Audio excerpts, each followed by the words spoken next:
Gunmen కావచ్చు వాళ్ళకి సంబంధించిన కేవలం కొద్ది మందితోటే రావాలా, వచ్చి వాళ్ళు చూసుకెళ్ళొచ్చు అనే విషయం మనకు తెలియజేయడం జరిగింది. సో అదే విషయంగా అందరికీ కూడా కమ్యూనికేట్ చేస్తాం. ఇప్పుడు మన అధికార పార్టీకి సంబంధించిన నాయకులు వచ్చారు, అంటే ప్రతిపక్ష పార్టీకి సంబంధించి కూడా వాళ్ళు కూడా ఎవరు రావాలనే దాని గురించి చెప్పడం జరిగింది. సో దాని గురించి ప్రస్తుతం మనం బందోబస్తు చేసుకొని చూస్తున్నాం. హౌస్ అరెస్ట్ అనేది లేదు, వాళ్ళు వెళ్ళొచ్చు అనే విషయం వాళ్ళకి మొదటి నుంచి కూడా ఉదయం నుంచి కూడా చెప్తున్నాము.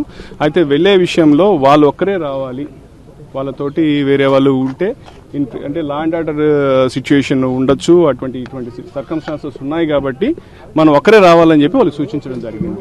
పోలీసులు అడ్డుకున్నారు, దురుసుగా ప్రవర్తించారని అది వాస్తవం కాదు. పోలీసులు ఎక్కడా కూడా దురుసుగా ప్రవర్తించారు. దాని గురించి లీగల్ ఒపీనియన్ తీసుకున్నాం, దాని మీద అప్రోప్రియేట్ యాక్షన్ తీసుకున్నాం.